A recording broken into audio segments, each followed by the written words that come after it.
And let me begin again by welcoming everybody to this special seminar on regulating spatially targeted policy for economic development.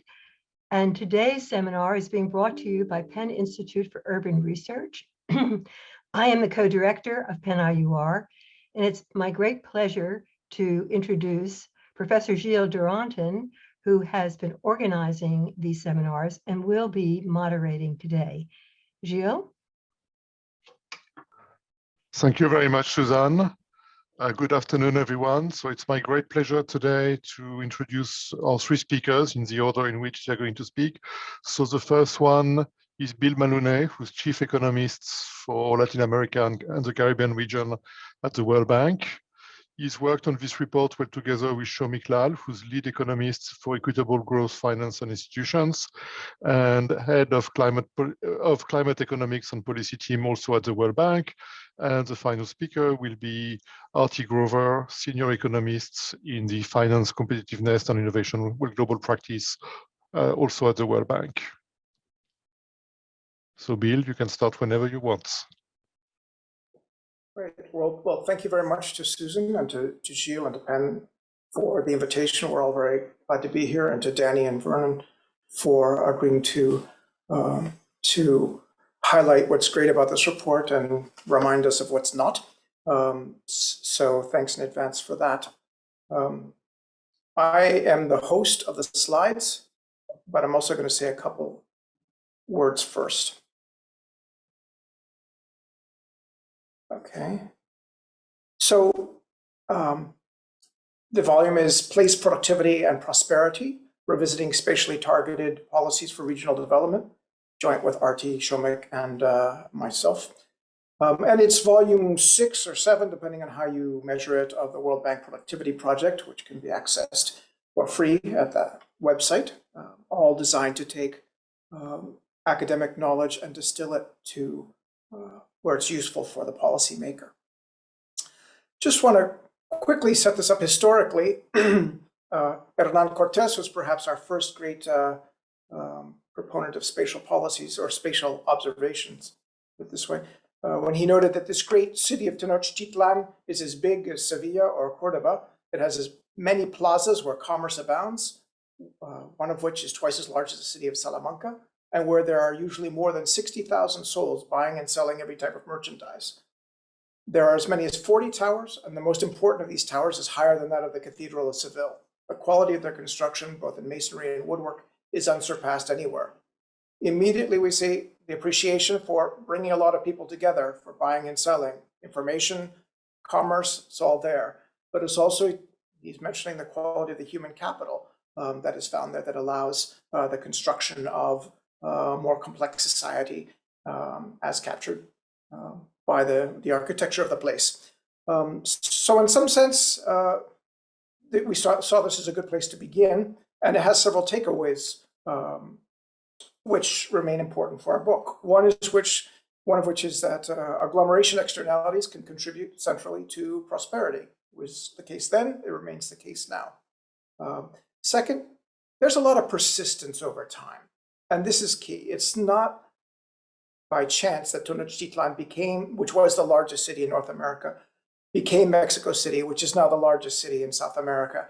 That's not by chance. It has precisely to do with these kinds of agglomeration externalities. And this means that when we think about policy, we have to be aware that we're not writing on a blank canvas, that there are facts on the ground which are hard to change. The third thing is that inequality and poverty has a spatial place. Tenochtitlan was the richest city in all of Mexico City.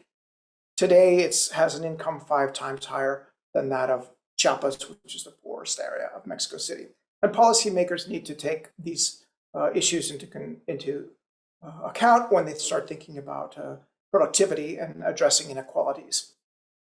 I'm not going to go into these because we have less time here than we normally do, but one thing that this report highlights is there are low agglomeration gains and larger spatial inequalities in the countries that we deal with. Economic activity, if you look at the left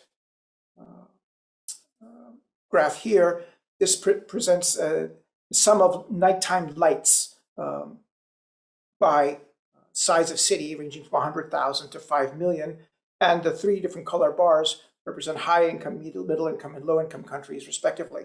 And what you see is that as we move from low density areas to high density areas, in the advanced countries, we get a lot more lights. And in poor countries, we don't.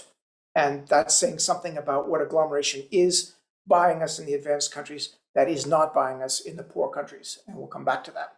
A second thing just to highlight is that measures of territorial income inequality measured by the Q5 over the top quintile over the bottom quintile are higher in lower middle income countries than in high income countries. And this means we have to pay a little bit more attention to space than we might even in the advanced countries.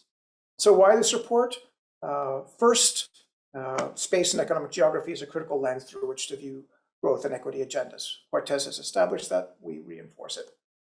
Second, lagging regions are increasingly feeding into populist narratives around the world. We can talk Brexit, we can talk about what happened in the US, but it's appearing everywhere.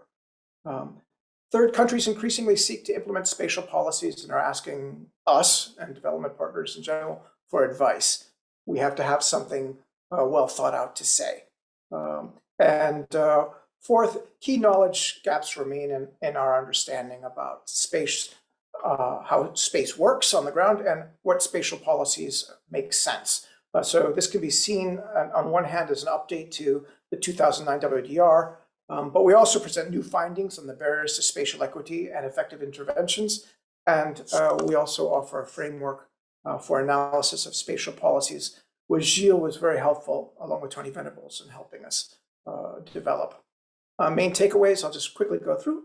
Structural transformation is essential to spatial transformation. We cannot separate these issues, and we'll discuss this more. Second is that success of spatial hardware solutions, such as infrastructures or roads, special economic zones, new cities, hinge on complementary software that includes things like entrepreneurial and human capital, government capabilities, and just thinking of, okay, we're going to build a road here, that's going to fix things, is not going to work because you need the associated software as well. And third, place-based policies need a structural accounting of likely impacts and necessary complements. Again, part of the point of this report is exactly to help policymakers when they look at a region and say, okay, we need to do something here, to think about what the effects are going to be, what's going to work, what else is necessary to make things work. So I'll pass it now to Arti. Thank you very much, Bill, and thanks everyone for joining us. And thanks especially to Danny, Vernon, and also Gilles and Susan for inviting us. So just to quickly recap on what Bill said, we are building on the World Development Report because the world has changed quite a lot since then. And in this presentation today, we are going to cover two broad contributions of this volume. The first one is where I'll provide the new analytical insights of the report, and then Somik will discuss the heuristic framework for appraising place-based policies. The three emerging dynamics that relate to the forces of agglomeration economies, labor migration, and connectivity, and these forces have strong influence on spatial development within countries. So historically, inequalities emerging from spatial concentration that Bill described have been mitigated by diffusion of capital and technology to the hinterland, by migration of people from lagging areas to urban areas, and by internal trade in goods. However, these forces are now changing, and because of urbanization, globalization, and technological advancements. So policymakers ought to consider these changing forces when designing spatially targeted solutions. So next slide, Bill, please. So let's first talk about the first force, which is agglomeration economy. So in the volume, what we find is the developing country urban productivity puzzle, which we unpack in this book. So what is this puzzle? The puzzle is basically that the recent econometric estimates suggest huge benefits from agglomeration, but they are usually measured by elasticity of wages with respect to city size. And these benefits are much higher in developing countries compared to advanced countries. However, the actual situation when we look at the ground do not match these estimates. So for example, Somik's work on Nairobi shows that heavy congestion and high rates of walking due to poor connectivity lead to low employment accessibility. This pattern suggests that there is premature urbanization where people are concentrating, but not because industrial dynamism is attracting them. There is concentration without productivity gains, and this is what we call as sterile agglomeration.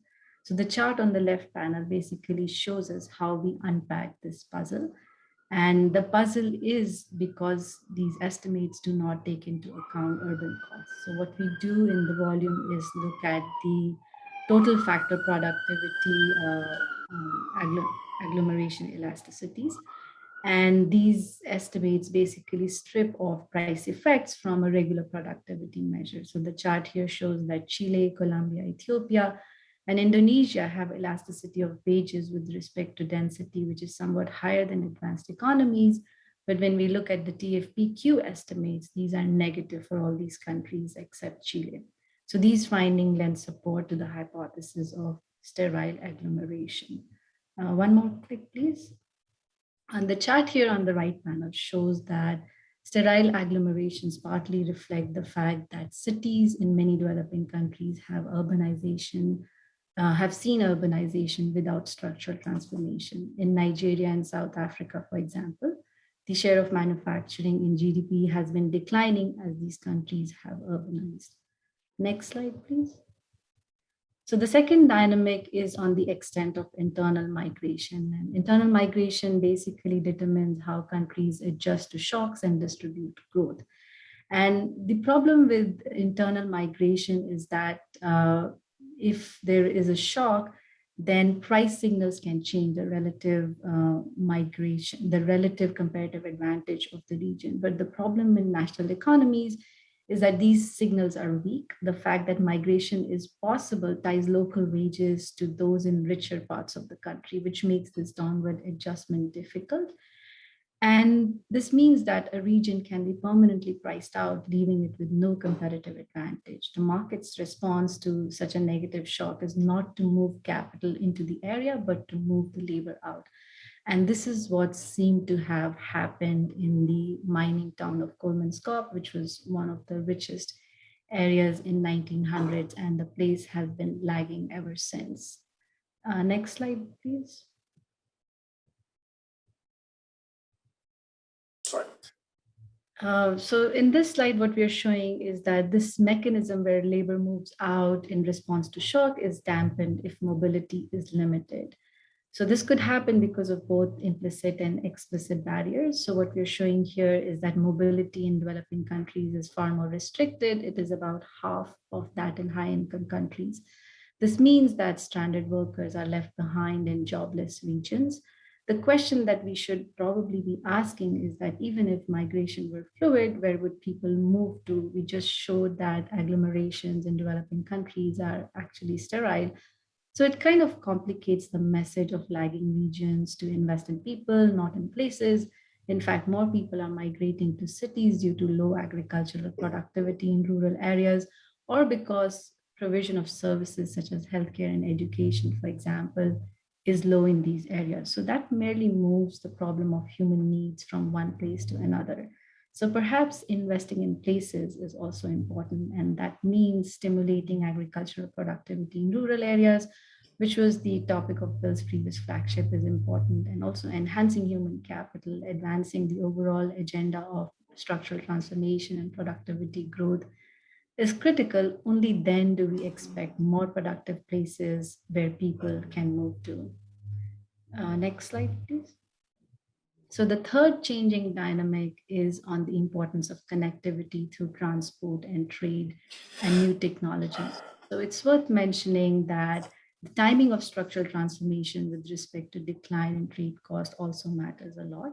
So for example, when advanced economies were in nascent stage of development, transport costs were still very high. So agglomeration and local industrialization came up in multiple regions, and the high cost of trade protected local industry. By comparison, transport and communication costs have fallen in developing countries even before structural transformation has happened. And that sort of tends to agglomerate economic activity in a few and often coastal locations. So one conjecture that we had was perhaps participation in trade and value chains could activate regional development. But when we look at this data from the OECD Trade and Value Added database, this does not seem to be the case. And what we find is that, in fact, participation in GVCs, in fact, leads to a higher concentration of economic activity. And that's probably because these participation in GVCs require complementary resources which are available only in cities and missing in lagging areas. Next slide, please. And lastly, here is the changes on technological progress, but that does not favor regional development either. The decline in connectivity costs through digital means is obviously permitting new forms of national integration, but it also benefits complementary skills and local demand. So the chart here shows that digital development measured through data centers spread primarily in urban locations with adequate demand. Data centers are actually highly land intensive and expensive operations that require little labor. They can virtually be located anywhere, yet they're still found in dense locations and that are more expensive. So almost all data centers in the United States are located in urban areas with high population. And why is that so? Well, it's because buyers for data center services, they exhibit a strong distaste for distance and prefer services from nearby suppliers. Digitalization is encouraged by the presence of information-intensive industries, localized demand for these services, and complementary skills to supply these services.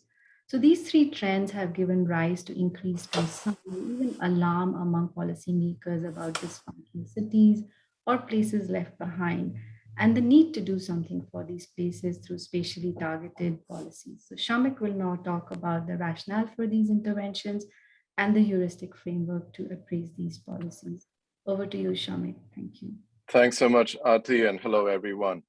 So Arti clearly outlined the challenges with limited agglomeration, slow migration, and increasing concentration of economic activity.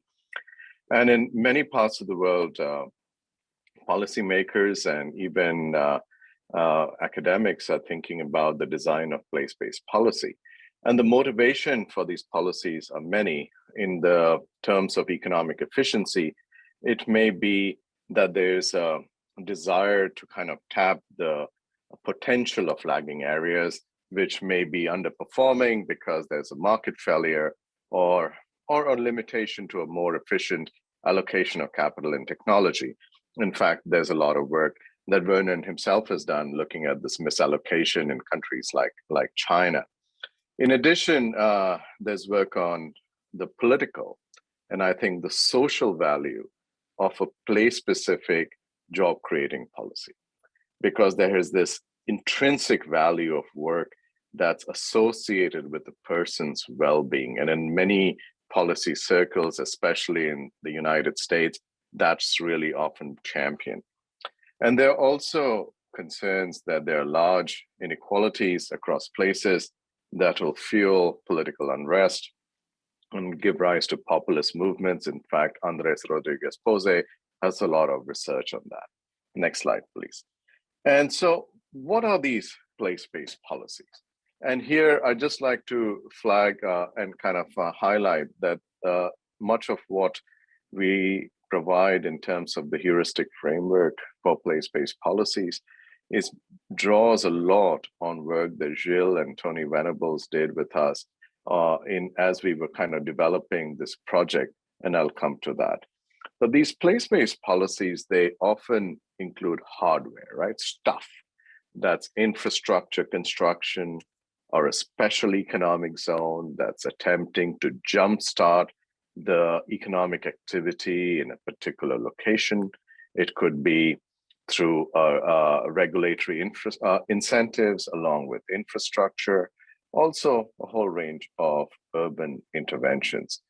But friends, what you should remember is that there's a common feature in all these policies. These policies target a particular place rather than a group of people, as we see often with education policy.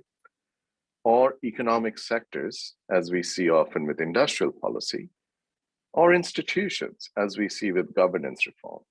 And in fact, around the world, including in the US and in Europe, a lot of money is being put on these place-based policies. The EU allocated close to 200 billion euros in its 2014 to 20 programming period to help less developed regions reduce disparities between and catch up. In the US, it was about 100 billion. And as you see on the chart to the right, the number of economic zones has increased sixfold over the last 20 years, and it's really prevalent in now 150 countries. Bill, next slide, please. But friends, when we look at this carefully, the record of these interventions, by and large, is mixed. And it's actually poor if we were to look at it critically. In fact, there's a lot of work that Gilles has done previously that demonstrate the futility of these place-based policies. And a major reason for this is an incomplete understanding of the forces that lead to these spatial inequalities in the first place. Often we assume that any policy is going to work anywhere and the policy landscape is pretty flat, right? So when we started thinking about these issues, we identified a few key things that policymakers may want to think about. First, I think, is the notion that, and it was the very first example of Mexico City that Bill provided, that policymakers are not painting a blank canvas. And Bill has done a lot of work in Latin America that shows the persistence of place. And in modern Latin America, the patterns geographically of incomes, they track pre-colonial times, right? So in Colombia, places like Bogota and Antioquia had the highest population densities in 1500 and are among the richest today. So we need to think about persistence. Second, we need to think and understand that while the policy-making canvas is not blank, it is also not flat. And we just can't assume that the same set of policies will give us the same success in every place. But when you look at the debate in America, it's often that assumption.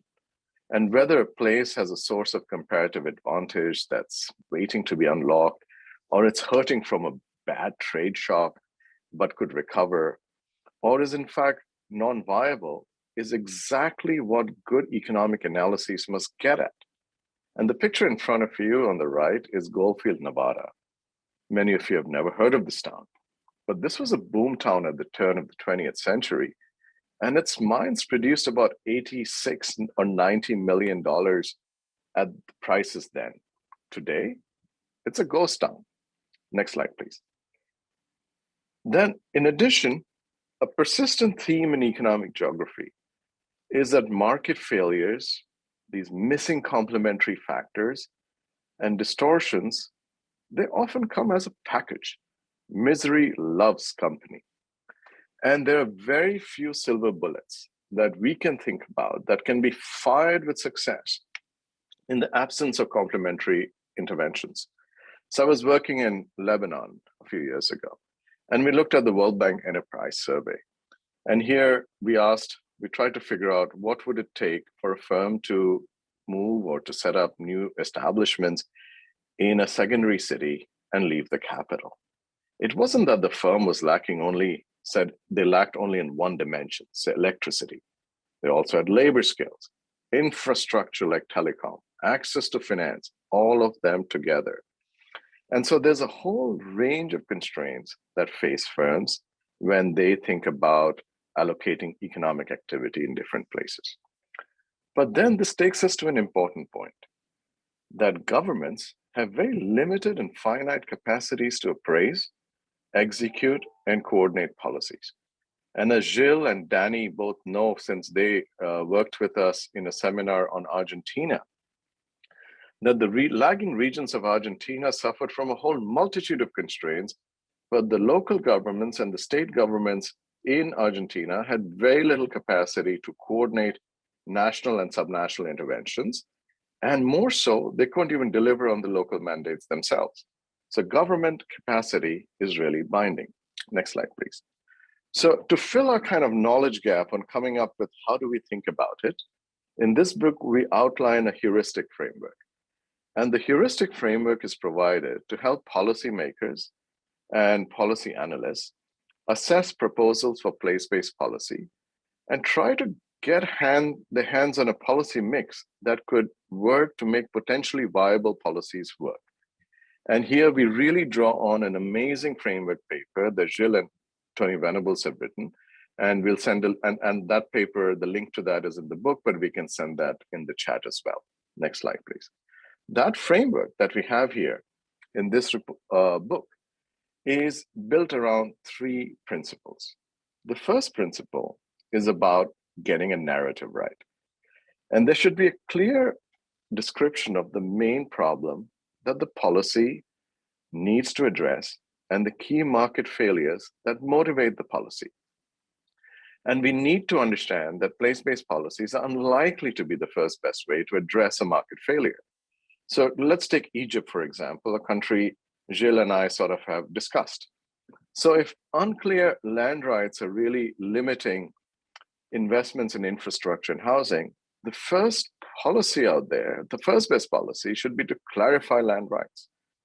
And place-based policies are likely to be the second best or nth best policy. And we need to make policymakers aware that better policy options really may exist. And in fact, the main motive for place-based policies often is the creation of new jobs in a particular place. And we say it's because of increased investment and economic activity. And the targeted place could be a new economic center or a declining one, but there's several adjustment costs and market failures that may limit this. This may be public goods, this may be externalities and part dependence, and a sound appraisal must take those into consideration. Second is we need to do a reasonable job in estimating the direct and indirect benefits, because these capture the changes to real economic activity that change because of the policy relative to business as usual. And third here is to ensure that all the key actors will be able to deliver the package of place-based complementary policy. And these could be the policy environment, the business ecosystem, the natural characteristics of a place. And a weakness in some of these dimensions may really limit private sector response or market response, and may actually lead all our efforts to lead to very little. Next slide, please. As the spatial policies are assessed, it also becomes really important to look at displacement effects, something that Gilles has emphasized a lot in his work. Because if you look at a lot of policies, a positive effect may be just the mirror image of a loss somewhere else in the economy. And a subsidy, often like you see in Brazil, is relocating a planned investment from one area to another area. It's not clear whether it's improving welfare. And often it may take a firm or an economic activity from a really productive agglomeration to a less productive one. And these sort of displacement effects may be harder to put in context. And finally, the valuation needs to be really brutally honest about a government's capacity to diagnose, to appraise, and to implement a place-based policy. Next slide, please.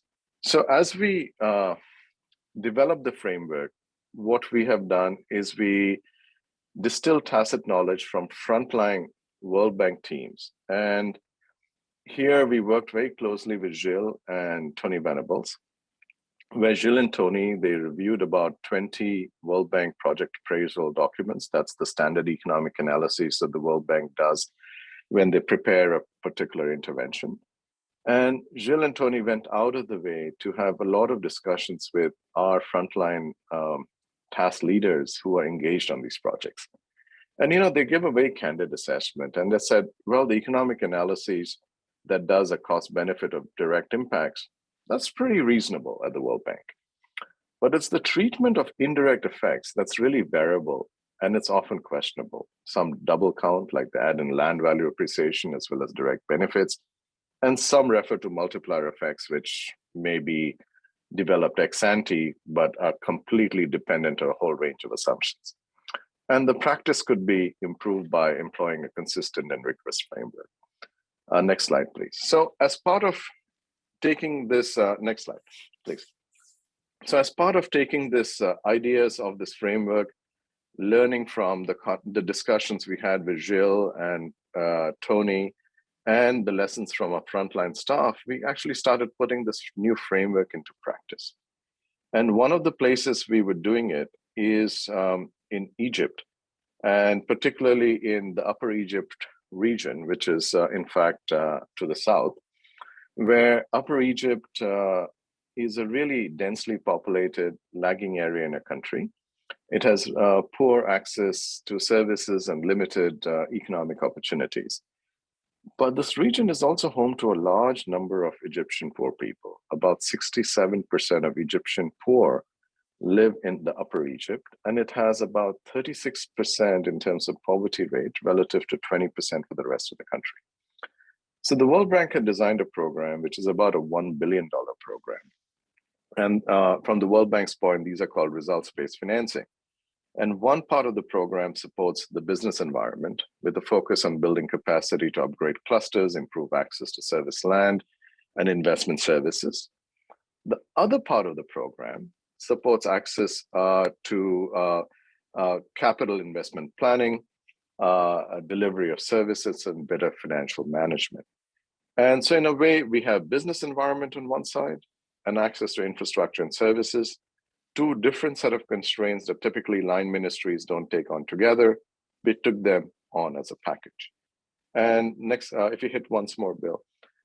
So initial, and some of the results that we see now show that this sort of combination seems to work. We can't tell you with any certainty whether this would have happened, you know, if we only had one part of the project or not. But as a package, we see that these are kind of successful in the near term, because occupancy rates in some of the in zones of the lagging regions have increased by about 20% in some of the poorest areas. About 300 new establishments have been allocated land, and that we see as a direct quantity effect. And on government to business services, what we see is there's about a 25% reduction in processing time for construction permits, and about half the targeted districts with firm and citizen services are being digitized and re-engineered. All I'm trying to say is that this sort of framework that we have is now really informing the way we think about large multi-sectoral interventions on the ground. So let me end, Bill, next slide, by recapping the main takeaways from the report. The first point I think Bill mentioned, and it's emphasized by Arti, is that spatial transformation depends on structural transformation. Too often in the policy world, we think we can rejig physical geography, and that will lead to a huge change in economic outcomes. But what we find across the world is a rapid economic development, and as Arti said, maybe through agricultural transformation, creates the demand for spatial reorganization. And we really need to think about economy-wide structural transformation policies as the first remedy to spatial inequalities. Second, the success of spatial hardware solutions, special economic zones, large infrastructure, it all depends on the software that includes government capabilities, as well as human capital, entrepreneurial capital. So kind of as a aside, it's like the hard stuff is actually the soft stuff. And third, place-based policies really need a structured accounting of likely impacts and the sort of complements that would be needed. And in this report, we really stress the need for a good ex-ante appraisal of both direct and indirect impacts. And given that regions suffer from multitudes of problems, government capabilities are really binding on project design. And at the end of the day, after the appraisal, some regions may show up as being less viable. And policymakers need to be encouraged to think about frankly evaluating place-based policies relative to safety nets, fiscal transfers, and in some cases, even migration. Thank you. So thank you very, very much to all three of you. Sorry, I got your order wrong. I thought that was a great presentation, straddling between high-level considerations and more practical aspects. That was also a very, very clear summary of what you're doing. So our first discussant is going to be Danny Leipziger, who's the managing director of the Growth Dialogue and professor of practice of international business at George Washington University and former World Bank person for many years, so he knows the place. Danny, this is for you. Thank you very much, Gilles, and thanks to the team for a very clear presentation. It's a pleasure to be here with some former colleagues and friends, and hopefully after my comment, I won't have to say former friends. And I've been asked to give a sort of broad picture in the context of what this report means for policymakers and how it relates to the types of decisions that they will have to make. Let me say first, and I don't say this idly, that this is a very comprehensive and thoughtful, analytically strong report. I think it combines a lot of excellent analysis with some good practical limitations of how these methods and tools can be applied. So Duranton Venables, great report, but also the report mentions its limitations. So I think one way to get at it is to pick a few topics. I'd like to say a few things about cost-benefit analysis and how it's applied to transport corridors, for example, where the report correctly says that you have to look at a lot of indirect benefits, and that's rather unclear because these benefits are A, project-specific, B, uncertain, and C, observable only ex post. So I think these are three major things to consider, which is that you can't divorce these analytic tools from these three factors of project specificity, uncertainty, and ex post evaluation. So you're not just looking at time saved on a road, but you're looking at a whole bunch of other benefits that you can't really calculate very clearly at the beginning. So then the question is, how do you make these investment decisions in this world of rather uncertain benefits? So there are a lot of ways to look at this. One is anecdotally, and to look at, how did Korea get the North-South highway between Seoul and Busan built? And it was through subterfuge, through trying to convince donors that there was a lot of traffic and that this road should be built. So I'm not advocating subterfuge and trickery, but I am saying that the difference between a white elephant road and a successful one is embedded in the development strategy and the success of the country, right? So you can take the same tools, the same metrics, and get two different outcomes. And it depends very much on the environment in which this project is undertaken. The second area that the report dwells on, and I think correctly, has to do with all the benefits of agglomeration and clusters and all the good things that can happen.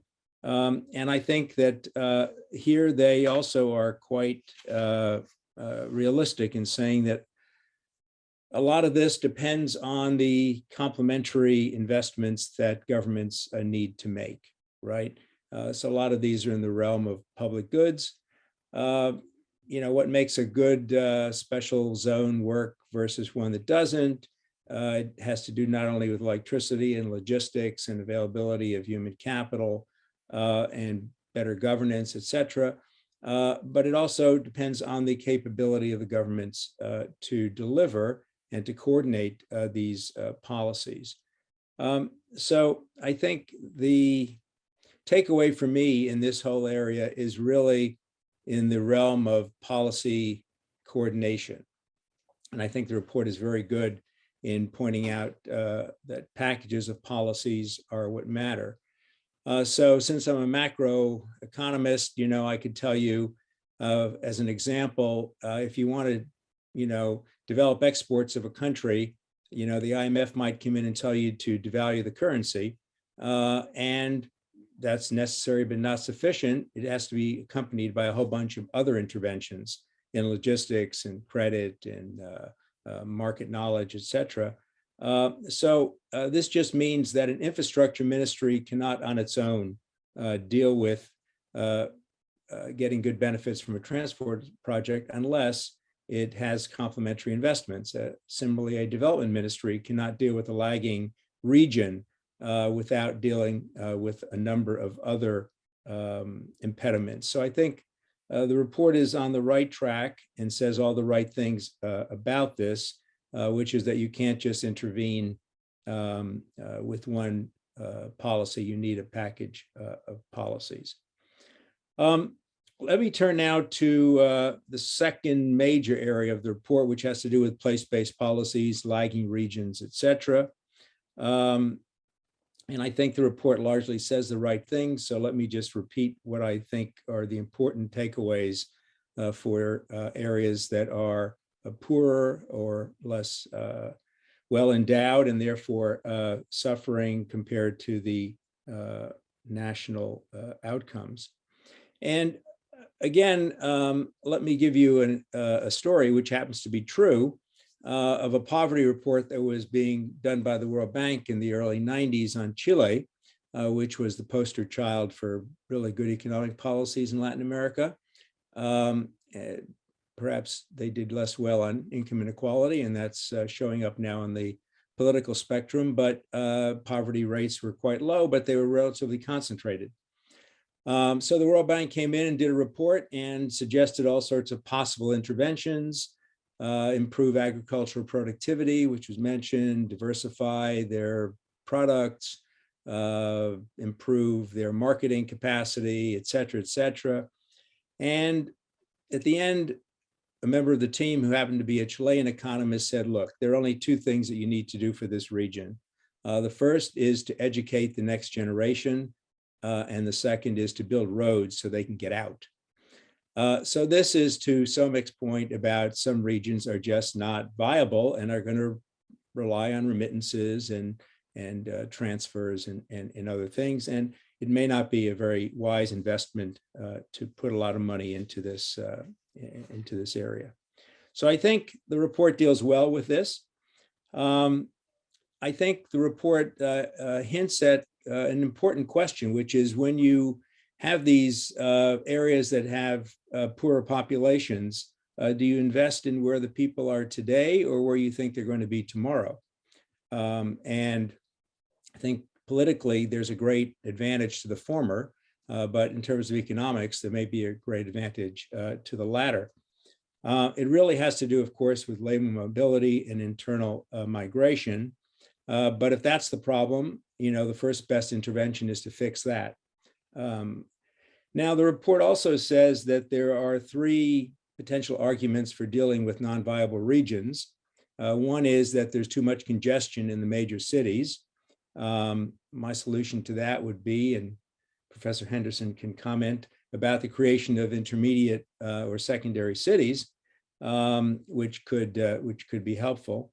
The second reason they say is migration is not possible. Again, maybe something can be done about that. And the third is that jobs need to be created for the people where they are. And that's fine, provided those jobs, are perhaps in the tradable sector. It relates to the basic competitiveness of a region. And there's some reason to believe that when you have regions that are lagging, human capital is also lagging. So you may not have the labor market that you want in order to put your factory there. This is not to say that it can't be done. If you look at where foreign automakers have located in the US, they are, it's not in the outskirts of New York. They are in areas that do have some advantages in terms of tax breaks and subsidies that the states have given them, but also they have labor that meets some of the requirements that they want. So it is possible to move investment in. So this comes to Arti's point about whether or not you attract capital or labor moves out, but basically you have to do one or the other. So I think that the report does a good job on the regional development side, and it also stresses that there's no silver bullet, and I think that's very good. The graph on the special economic zones reminds me that I think Vietnam has something like 100 plus special economic zones, of which only 6 really matter. So this again is not a policy that one should encourage, because it requires all these complementary investments that are not going to happen in 100 different places. And if they did, you didn't need this SEZ to begin with, because if everybody had access to electricity and logistics, you wouldn't need a special economic zone. So I think one has to take the special economic zone area with a grain of salt. Let me just end with 2 final comments. One has to do with Africa, and I think the idea that there is sterile urbanization, coincides well with the findings of Roderick and others about the fact that manufacturing has peaked decades ago. And the question is, why do people move to these major cities? And I can think of 3 possible reasons. One is sort of Harris to Darrow kind of thing, which is, they assume that their wages are going to be higher, but many of them have miscalculated this. So there's some miscalculation in that decision. Or agricultural productivity, as Arti alluded to, has somehow declined. And so the question is, am I going to be poor in a rural area or poor in a city? So that could be that. Or it could be that there's nothing in between, right? And so I come back to this intermediate city, secondary city issue. And I once looked at the electrification rates in Tanzania between Dar es Salaam and the 2nd, 3rd, and 4th largest city, which happen to be all very small. There are no secondary cities, really. They're 500,000 compared to 8 million in Dar. And believe it or not, very high electrification rate for Africa in the capital, and virtually nothing when you get outside the capital. So you have this problem, which comes back to the issue that it's not a lagging regions problem, it's a structural transformation problem. And I think that's a good point. The last thing is, one should always in these comments say, what could the team have done slightly differently? The first is, I would not mention the Golden Quadrilateral project in India quite so often. It's a rather unique country and set of circumstances, and I don't think it's, it could be a box, but you don't have to mention it 20 times because I don't think the lessons are as robust as you think. And the second is that although the report is great in showing that this is a heuristic model and that you should have some doubts about specificity and calculations, and I know Gilles, you and Venables looked at 20 projects and actually looked at how that works, but there's sort of a sense of false precision if one thinks one can actually calculate these things. And I think one has to take that into account. It can go both ways, right? There is what the report describes as some sort of a false optimism. But I remember a lot of cases in which the World Bank told countries not to invest in a particular region. I'm thinking of the Eastern Seaboard project in Thailand. And it turns out the World Bank was wrong and Thailand was right. But of course, Thailand was growing at 6-8% a year. And you can make a lot of mistakes when you grow at that rate. So that it's really a question of using the tools to inform the way policymakers think about the problem. It's not so much that you use the tool to actually calculate and give them the answer. And I think the report actually does a very good job in that sense. So I congratulate the authors of the report, and it was a pleasure to read. Okay, thank you very, very much. Well, Danny, that was a great overview of the report combined with past experience. Now I would like to turn to Vernon Henderson, who's school professor of economic geography at the London School of Economics, to be the second full discussant of that report. So it's nice to see you all out there, and I wish this was in person, but it's not. Such is life, right? I'm an academic, and I'm going to give kind of an academic's response to the report. I'm going to give some general comments, which are, generally, I think, very positive, but then I'm going to have a couple of bones to pick in the report. So I'm an academic. I got non-fancy academic slides put together here for briefly. So in reading the report, I thought there were basically 2 points of focus, and sometimes they were hard to disentangle as to what a chapter might be addressing, depending on the chapter. So one is what public policies help lagging regions with, kind of getting a benefit to cost ratio, and what might be the best policies to help lagging regions. Versus when we're really thinking in a more general spatial context of the whole country, where you're undertaking some massive infrastructure investment, such as a highway system or a rail system. And I'm thinking of the USA in the 1950s, China between 2000 and 2010, blanketing this country with infrastructure, or say Sao Paulo state blanketing the state with infrastructure investments in the late 1960s, or Korea, the country, in the early 1980s. I'm also thinking that really is applying in developing countries, where the lagging regions, in some sense, outside the national capital region, are most of the country, not what we're thinking of as lagging regions in a more developed, perhaps, country context. And in the developing country context, we're really thinking of a dynamic process where you're decentralizing stuff from the capital city to the hinterland, and you need transport and other things to accomplish that. So if we're thinking about lagging regions, especially in developed countries, have really projects and policies that just have a terrible record, right? You're typically shuffling resources from better to inferior locations.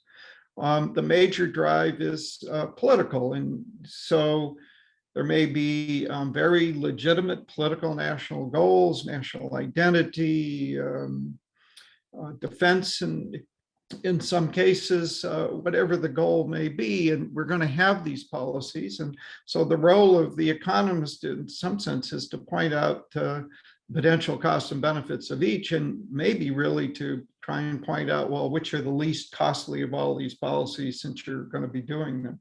And I think particularly, Henry Overman, and it's being kind of the local economic development policy person evaluating local economic development policies in the UK over the last decade, well funded by the national government, and really concluding there were no policies that had a positive impact. It was just that some are better and worse.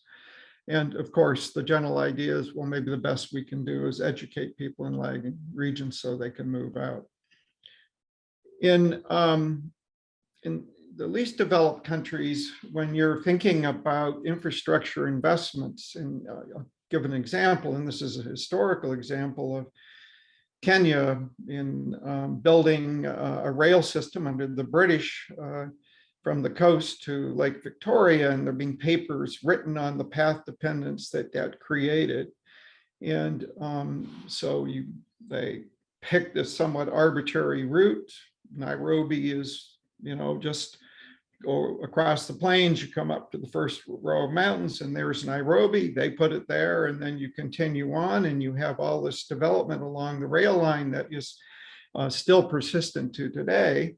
But they could have moved 100, kilometers or 100 miles to the east or west, and you probably would have had the same national outcome. You would have had a different spatial allocation of resources, but it's somewhat arbitrary as to where they put it.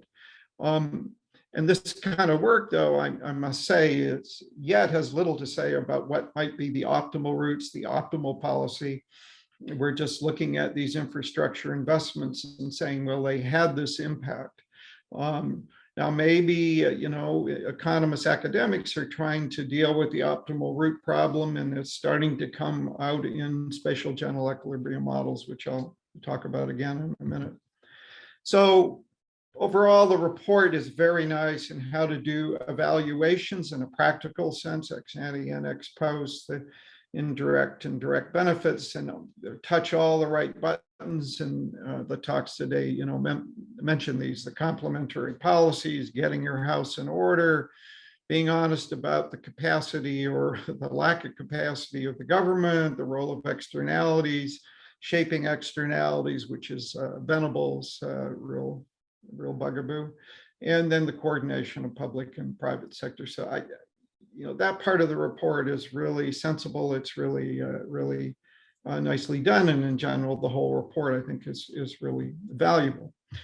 So doing these ex post evaluations or ex ante is hard. Economists now make widespread use of structural general equilibrium, spatial models that really incorporate geography. And as Somik said, one of the nice things about the report is trying to push to the forefront the role of geography. The report kind of says, well, doing these kind of models is too expensive, time consuming for an organization like the bank to do. One could, I guess, debate how expensive they are. They certainly are time consuming. But there has to be a recognition that these models also can be a straitjacket, that they generally cap the degree of spillovers, agglomeration economies to ensure unique outcomes in a context where we don't really think outcomes are particularly unique, that there are many possible equilibria in different allocations of resources. And go back to Kenya and the example of where you put the railways, right? You could have had many different allocations today, depending on where you historically put these rails, and probably did they pick the best? Did they pick the second best, the nth best? Who knows, right? The other issue is that the models that academics are using are very limited in their dynamics. They typically don't have capital investment, and if they do, it's completely reversible. There's nothing that can't be changed, and their modeling of migration frictions is still pretty limited and has issues with it. I want to talk about, just to sort of push on this point of using these models and in thinking about evaluations. So this is dealing with a paper dealing with the building of the national highway system in China, and it's also related to a paper by Ben Faber. So when we did this evaluation, we started with the Edom corridor model, which is the basic workhorse that's used now.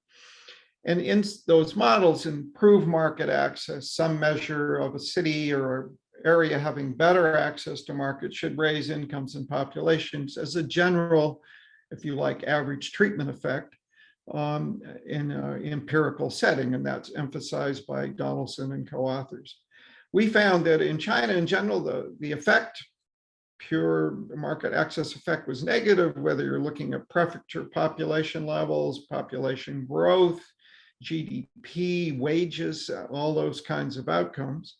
And indeed, most regions were negatively affected by the building of this national highway system. And that sort of gets to the old theme of, and not just for lagging regions in a narrow sense of the word, but in general, that better access removes trade protection for many hinterland regions by lowering the cost of transport. That's going to lead to a loss of GDP and an outflow of people.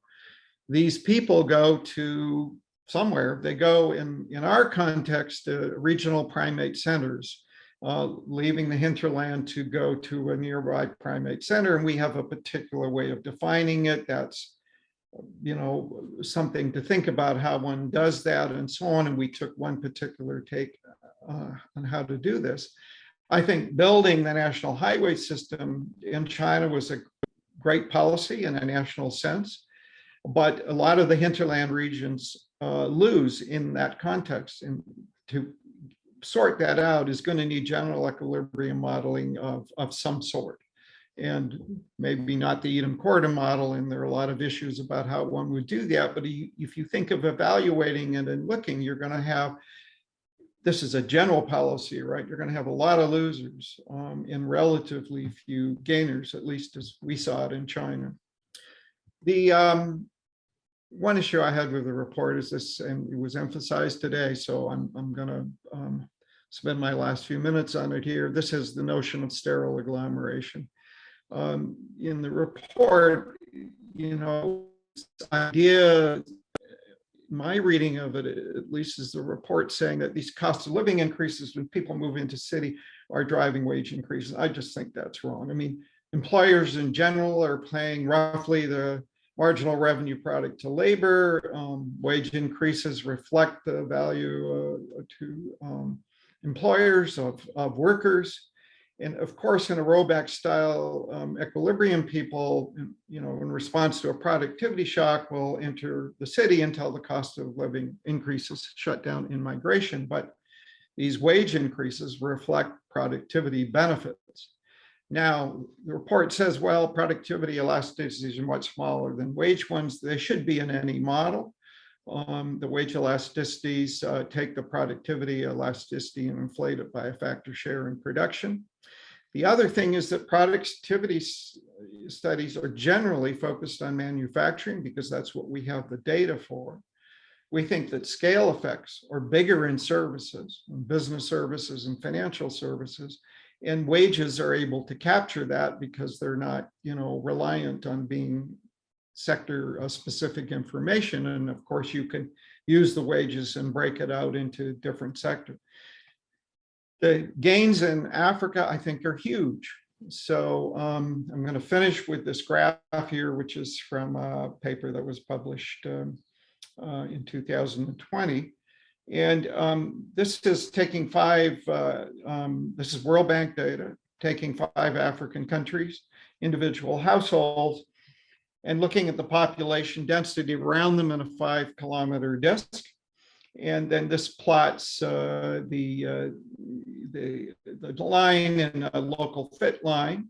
And this is household income. So we're using household incomes because, you know, part of the reason to moving to the city is just not so the prime earner gets a change in income. And in fact, in African cities, they may still be heavily reliant on agricultural income with the farmers living in cities. But it's an opportunity for secondary earners in the family to get non-agricultural jobs, better matches, work longer hours, and so on. And you can look at all those sort of mechanisms. But what we see here is this really strong increase in the range at low densities up to 400 people per square kilometer. It's pretty flat, but once you get beyond that, using the local fit, it becomes very steep. And between here and here, you have, this is a density of about 400. This is 22,000 out here, and this is somewhere, you know, 15,000 or something like that. I've forgotten. We've got about a 4-fold increase, and it translates, if you do the numbers, into about elasticity of 16%. That's just raw data. We've controlled for everything you can about the household and household characteristics and the characteristics of the earners in it. I think these incomes effects are really there. I think these agglomeration economies are really strong.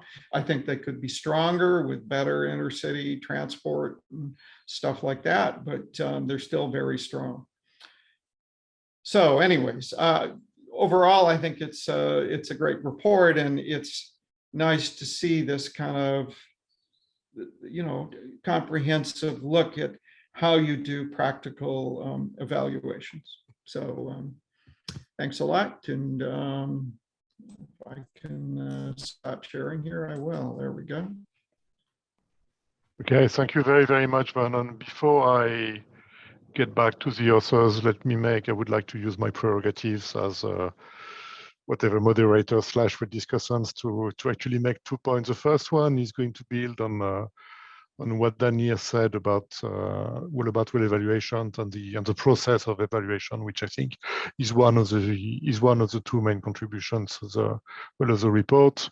The way I'm thinking about that, since I've been quoted on this, is really, yes, you need to think stuff through. So you need to think about, okay, we're doing this, we're building this railroad, and that's going to have that many passengers. There's a demand that we try to estimate, and then you try to follow through the indirect effects and what's happening to that, and so on and so forth, down to a situation where you try to value this, you try to get prices,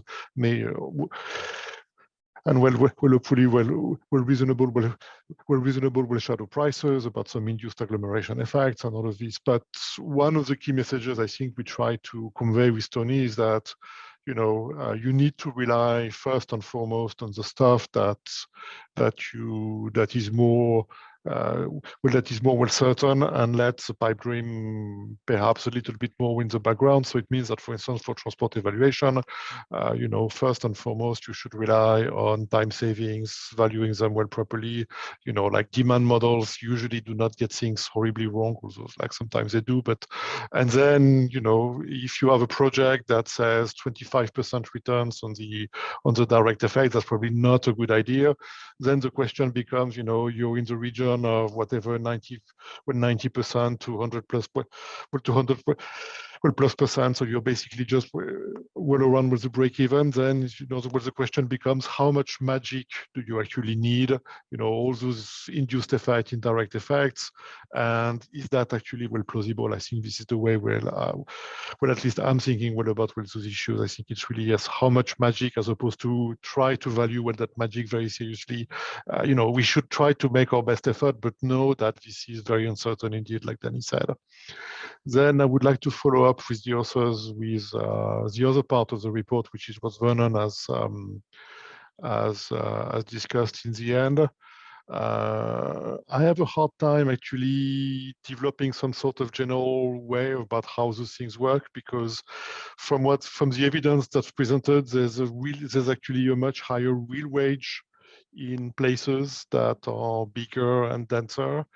There's a lack of migration, which initially is being presented as there's not quite enough migration when you read chapter 3, and then it's, oh, but maybe there's too much migration, and we return back to Harris and Todaro.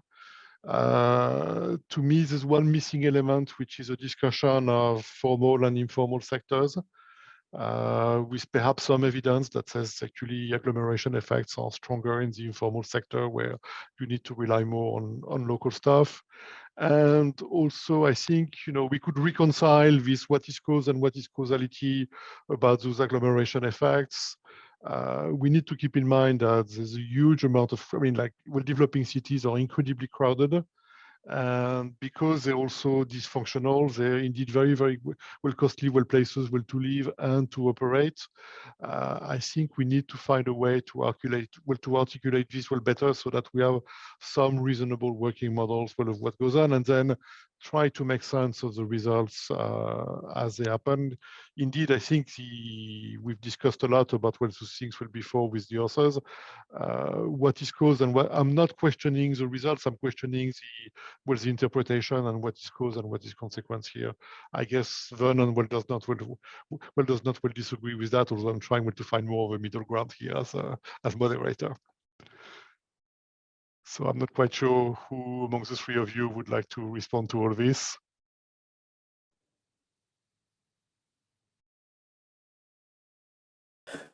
So wanted to leave some time for other people who had questions, but so thanks very much to both Vernon and Danny for great comments. I would just I don't think I can put it all together for you, Gilles, in a minute. I would say on the issue of the sterile agglomerations, two things quickly. First is that we find for 3 of the 4 countries we're looking at, TFPQ elasticities are negative. Okay, so the simple ratio you're showing that we're just missing the labor share of wages, the labor share and output, is not going to solve this problem that we're finding productivity to not be increasing in agglomerations in the poor countries. Now, at the same time, we find that marginal costs, the elasticity of marginal costs with density, are much more sharply increased in poor countries than in richer countries. And when you look at the whole package about how wages in TFPR and TFPQ behave for poor countries and then moving to rich countries over time, as the graph that Arti showed illustrates, I think it's not going to be, it's not going to purely a question of labor share. So I think we should send you a copy of the paper and maybe we can continue discussing, but I don't think it's a slam dunk. That is wrong. I mean, I guess I would just ask, is it based on manufacturing data? And are these cities that are deindustrializing with industry moving out to the rural sector, as it happened in the US and is happening in China, right? Or do you include services? I mean, what's the data based upon, right? I'm worried that you're looking in context, and I don't remember what the contexts are. You're looking in context where, the driving force behind the city is no longer manufacturing. There's some degree of deindustrialization, et cetera. And okay, but that would go along with manufacturing data. But that would go along with our point that you're not getting the agglomeration externalities from particularly manufacturing, which is all where we normally talk about externalities coming in. So you're not getting those in deindustrializing cities or cities that didn't have structural transformation in the first place. So I'll just leave it there. Somik or Arti, did you want to? Arti, do you want to come in on this? I've got a couple of broader points. Sure. Thank you. Thank you so much, Danny and Vernon, for your comments, and Gilles for your intervention. So just quickly on Danny's point on migration, you're right that the migration that we see is probably instigated by lower agricultural productivity, the lack of services, and you pointed to electrification, but also about schooling. So I think that's something to keep in mind. And Gilles, the migration is lower as we observe in developing countries, but compared to what we would expect given dysfunctional cities, it's higher. So it's relative to what we would expect in a dysfunctional city, and it's happening because of these lack of services or lower agricultural productivity. On the second point on agglomeration elasticity, so I guess it was sort of motivated by the work that Gilles had done on France and Colombia, where he looks at wage elasticities and then looks at the urban cost elasticities measured by land prices. And I think that's where we got the feeling that the elasticity of urban costs was actually very close to the wage elasticity. So how do you square that? And one way for us to bring this out was to measure TFPQ. And in most cases where we estimated TFPQ, it was negative, but in some cases it was not statistically different from zero. So that's also another point. So we measured 3 different metrics for TFPQ. So one of the metrics was always not statistically different from zero, which is sort of quite close to Gilles' finding on France and Colombia.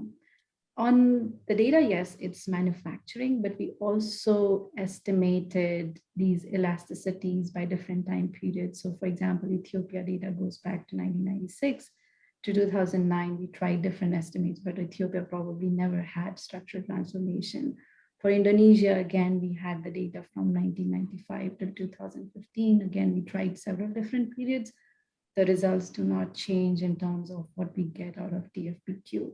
Services, not many countries have the data, but even if they have the data, I think estimating just TFPR in services is a difficult issue. Now getting to TFPQ becomes even more difficult for reasons of capital stock. How do we really measure productivity in services? I think that would be much more difficult to do. So I'll stop here. Thanks.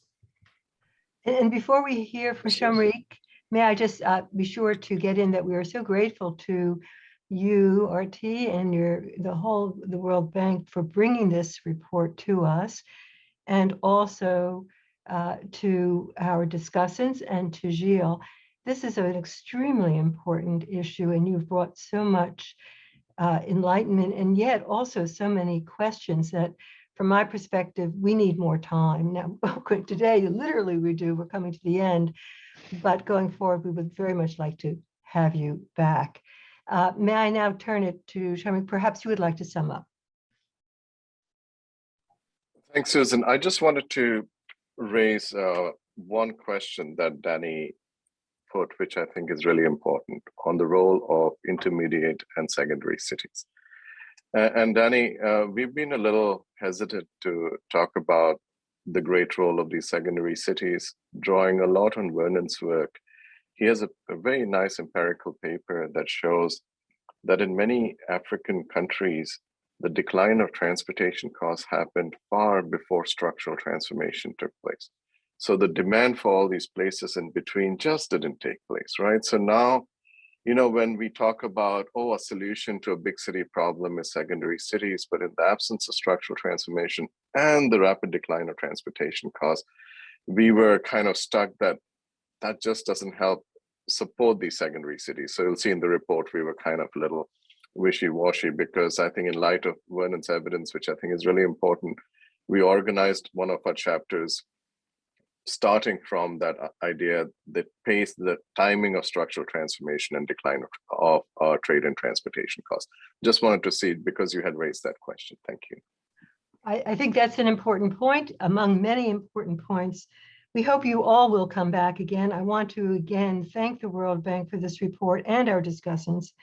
It is extraordinary work enlightening our future. And I want to thank our own Gilles Duranton for his work in this area and also for his help today. Thank you all. I hope we will have the opportunity to see you again. Thanks again. Okay, thank you very much, Suzanne, for organizing this. My pleasure. Thank you. Bye Thank now. you. Bye-bye. Thank you, everyone.